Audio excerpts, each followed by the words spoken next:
Hello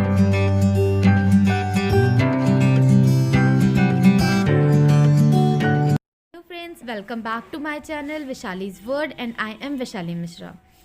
So पिछले video में हम लोगों ने देखा था कि क्लासिफिकेशन किस बेसिस पे हुई। इस वीडियो में हम उन फाइलम्स के बारे में पढ़ेंगे।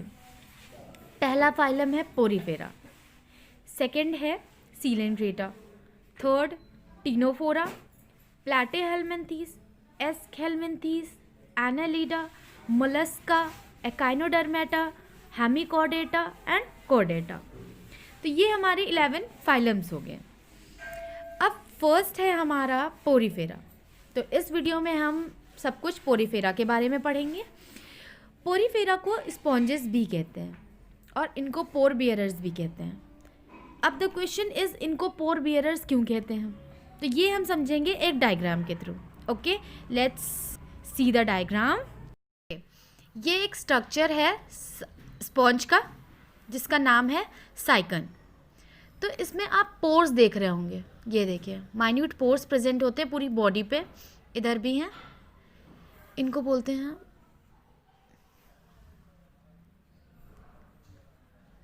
पोर्स। ये पोर्स प्रेजेंट होते हैं वाटर करंट के एंट्री और एग्जिट के लिए। ये सरफेस पे पोर्स प्रेजेंट होते हैं तो वाटर एंटर भी इनके थ्रू करता है, जिससे स्पॉन्जेस अपना न्यूट्रिशन ले लेते हैं और फिर एक्सक्रिएशन भी इन्हीं पोर्स के थ्रू हो जाता है। इसलिए इनको स्पॉन्जेस को पोर बेयरर्स भी बोलते हैं। फिर हम देख लेते हैं इनका हैबिटेट कैसा होता है। तो हैबिटेट ये एक्वेटिक होते हैं या फिर फ्रेश वाटर होंगे या फिर मैरीन होंगे। ये तीनों इनके हैबिटेट है स्पॉन्जेस के। ओके, फिर आता है बॉडी सिमेट्री इनकी कैसी होती है। तो ये असिमेट्रिकल होते हैं। असिमेट्रिकल मतलब जो कि आप कहीं से भी उनको कट करोगे तो वो इक्वली डिवाइड नहीं होंगे। तो स्पॉन्जेस हमेशा असिमेट्रिकल होते हैं, ये चीज़ हमें याद रखनी है। लेवल ऑफ ऑर्गेनाइजेशन कैसा है? तो इनका सेलुलर लेवल ऑफ ऑर्गेनाइजेशन होता है, मतलब जो बेसिक यूनिट है वो सेल्स हैं और वही पूरा परफॉर्म करती हैं फंक्शन इनकी बॉडी में, स्पॉन्जेस में। ठीक है, तो इनमें सेलुलर लेवल ऑफ ऑर्गेनाइजेशन होता है। फिर आता है बॉडी फॉर्म। तो पता है ये डिस्टिंग्विशेबल फीचर है उसमें कि उसमें पोर्स प्रेजेंट होते हैं जिसके ही थ्रू वाटर क्या हो रहा था, एंटर भी कर रहा था बॉडी में और उसी के थ्रू बाहर भी जा रहा था।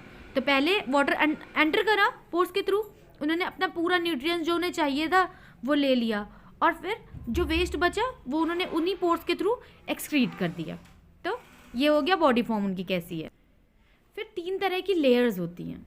पिनाकोडर्म जो कि आउटर लेयर होती है, फिर आती है क्वेनोडर्म जो कि इनर लेयर होती है, और फिर आता है मेसोहिल लेयर जो कि मिडिल लेयर होती है। पिनाकोडर्म जो होती है उसको डर्मल लेयर भी कहते हैं, क्वेनोडर्म जो होती है उसे कॉलर लेयर भी कहते हैं, और जो मेसोहिल लेयर होती है उसे मेसेनकाइम भी कहते हैं। पिनाकोडर्म में 2 तरह की सेल्स होती हैं, जो फ्लैटेंड होती हैं वो पिनाकोसाइट्स होती हैं, जो ओवल होती हैं वो पोरोसाइट्स होती हैं। ओके, तो ये थी हमारी जो लेयर्स, तीनों लेयर्स की बात कर ली स्पॉन्जेस की। ओके, जो मेसोहिल लेयर थी उसमें एमोबोसाइट्स प्रेजेंट होती हैं जो कि मॉडिफाइड हैं आगे चल के कुछ सेल्स में। तो फर्स्ट है टोटिपोटेंट सेल जिसे बोलते हैं आर्कियोसाइट्स। ओके, आर्कियोसाइट्स को टोटिपोटेंट सेल किस लिए बोलते हैं? क्योंकि ये किसी भी सेल्स में कन्वर्ट हो सकती हैं। सेकंड आती है थीजोसाइट्स जो कि स्टोर करती है फूड ग्रेन्यूल्स। फिर आती है ट्रोफोसाइट्स जो कि डेवलपिंग सेल को फूड वो करती है, प्रोवाइड करती है और डेवलपमेंट में हेल्प करती है। फिर ग्लैंड सेल जो कि स्लिमी सब्सटेंसेस को प्रोवाइड करती है। फिर स्पॉन्जियोब्लास्ट आता है जो कि स्पॉन्जिन फाइबर्स प्रोवाइड करता है, सिक्रीट करता है। फिर आता है स्क्लेरोब्लास्ट जो स्पिक्यूल्स को सिक्रीट करता है। स्पिक्यूल्स या फिर तो कैल्शियम के होंगे या फिर सिलिशियस के होंगे।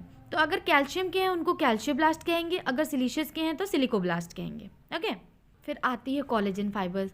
तो कोलेजन फाइबर्स क्या करते हैं? कोलिनोसाइट्स जो कि कोलेजन फाइबर्स को सिक्रीट करती हैं। ओके, फिर आती है मायोसाइट्स जो कि ऑस्क्यूलम के चारों साइड्स पे सर्कुलर रिंग बना लेती हैं, तो ओपनिंग और क्लोजिंग में ऑफ द ऑस्क्यूलम हेल्प करती हैं उनकी। ओके, इसलिए उनको नाम मायोसाइट्स। जो होती हैं जिनको कि सेक्स सेल्स भी कहते हैं, ये ओवा और इसका स्पर्म को प्रोड्यूस करती हैं during the breeding season. Okay, आता है फिर क्रोमोसाइट्स जो कि पिगमेंट ग्रैन्यूल्स को कंटेन करता है, फूड ग्रैन्यूल्स को और एक्सक्रीटरी सब्सटेंसेस को। फिर आता है फैगोसाइट जो कि क्वेनोसाइट्स से अपनी फूड ग्रैन्यूल्स को कलेक्ट करते हैं, वो होते हैं हमारे फैगोसाइट्स। तो ये हो गई, ये सारी सेल्स किससे मॉडिफाइड थी? एमीबोसाइट्स। एमीबोसाइट्स किससे था, किसमें था? मेसोहिल लेयर, जो कि मिडिल लेयर थी ऑफ स्पॉन्जेस। ओके, इतना आई होप समझ में आया। अब हम बात करेंगे स्पॉन्जेस के कैनाल सिस्टम की। अब ये हम अगर अच्छे से समझना है तो हम एक डायग्राम के थ्रू समझेंगे। ओके, इसमें कैनाल सिस्टम 3 तरीके का होता है, एस्कॉन टाइप, साइकॉन टाइप और ल्यूकॉन टाइप। सबसे इजी जो कैनाल सिस्टम होता है वो होता है एस्कॉन टाइप। फिर आता है साइकॉन टाइप जिसमें इनफोल्डिंग्स होती हैं, ये स्पॉन्जियोसील है, ये ऑस्कुलम है जिससे एग्जिट करेगी सारी चीज़ें, और ये प्रोसोपाइल है, ये क्वेनोडर्म हो गया, ये मेसेनकाइम जो कि मिडिल लेयर होती है, पिनेकोसाइटडर्म जो कि होती है आउटर लेयर, क्वेनोडर्म इनर लेयर, ये हो गई। इसके बाद आता है ल्यूकॉन टाइप। ल्यूकॉन टाइप सबसे ज़्यादा कॉम्प्लेक्स टाइप का पैटर्न है कैनाल सिस्टम का, इनका स्पॉन्जेस का। ये ऑस्कुलम है, इनको बोलते हैं डर्मल ऑस्टिया। ये इनकरेंट कैनाल्स यहाँ पे होती हैं। ये हैं एक्सकरेंट कैनाल्स, एपोपाइल, फ्लैजिलेटेड चैम्बर्स। ये ऑस्क्यूलम जो हम देख रहे हैं, इसी के थ्रू जो स्पॉन्जेस हैं वो अपना एक्सक्रिएशन करते हैं, अपना जो वेस्ट प्रोडक्ट होते हैं वो होता है उसे रिमूव कर देते हैं थ्रू ऑस्क्यूलम। ओके, हमने कैनाल सिस्टम तो पढ़ लिया, लेकिन अब इसका काम क्या है, मतलब क्यों ज़रूरी है, ये क्या चीज़ करता है ये? तो एक तो ये फूड गैदरिंग में काम करेगा, ये सेजाइल होते हैं तो फूड ढूंढने तो जा नहीं सकते हैं अभी ये, तो इसलिए क्या होता है, वाटर आएगा उसके थ्रू इसमें एंटर करेगा पोर से और ये अपना न्यूट्रिशन ले लेंगे। ठीक है, तो इससे क्या हो गया, फूड गैदर कर लिया इन्होंने अपना। Second, removal of the waste products. अब क्या हुआ, जब उन्होंने जो यूजफुल न्यूट्रिएंट्स थे वो अपने ले लिए इन्होंने, जो वेस्ट बचा वो इन्होंने कैनाल सिस्टम के थ्रू ही तो बाहर भेज दिया, एक्सक्रीट आउट कर दिया। ये सेकंड हो गया। रेस्पिरेटरी एक्सचेंजेस, जो कि गैसेस का एक्सचेंज होता है, वो भी ये इस कैनाल सिस्टम के थ्रू करते हैं। तो फोर्थ है ट्रांसफ़र ऑफ द स्पर्म। अब ये सेजाइल हैं, वही मेन चीज़, तो फिर कहीं नहीं जा सकते हैं, तो इसी के थ्रू कैनाल सिस्टम से ये ट्रांसफर ऑफ स्पर्म भी कर देते हैं। Okay, it is very clear now कि जो कैनाल सिस्टम या फिर वाटर ट्रांसपोर्ट सिस्टम है ये बहुत ज़्यादा ज़रूरी है, जो कि हेल्प करता है एक्सक्रिएशन, रेस्पिरेशन और रिप्रोडक्शन। Okay fine. रिप्रोडक्शन कैसा है, तो रिप्रोडक्शन हर्माफ्रोडाइट होता है, तो उसमें मेल रिप्रोडक्टिव सिस्टम और female reproductive system separate organism में नहीं होते हैं, एक ही इंडिविजुअल में होते हैं, इसलिए हर्माफ्रोडाइट होते हैं। दोनों तरीके से होती है, सेक्सुअली एंड एसेक्सुअली, तो वो फ्रेगमेंटेशन वगैरह से इनका रिप्रोडक्शन हो जाता है। डेवलपमेंट इनडायरेक्ट होता है, मतलब लार्वल स्टेजेस प्रेजेंट होती हैं। और example amphiblastula is the hollow larva of Sycon. Classification है कैल्शियोस्पोंजिया, सेकंड है हेक्साक्टिनिलिडा, थर्ड है डेमोस्पोंजिया। तो कैल्शियोस्पोंजिया में क्या होता है, स्पिक्यूल्स, नाम से ही पता चल रहा है कि कैल्शियम के स्पिक्यूल्स प्रेजेंट होंगे, और जो स्पिक्यूल्स होंगे इसमें ये मोनो एक्सॉन, ट्राई एक्सॉन या टेट्रा एक्सॉन, किसी भी तीनों तरीके के हो सकते हैं। सेकेंड चीज़, इसमें क्वेनोडर्म जो प्रेजेंट होंगी वो लार्ज होंगी, और ये एक्सक्लूसिवली मैरीन टाइप का हैबिटेट शो करता है, ल्यूकोसिलेनिया। फिर सेकेंड आता है हेलोस्पोंजिया, जिसमें कि जो स्पिक्यूल्स हैं वो सिलीशियस होती हैं, सिर्फ ट्राई एक्सॉन पाया जाता है इसमें विथ 6 रेज।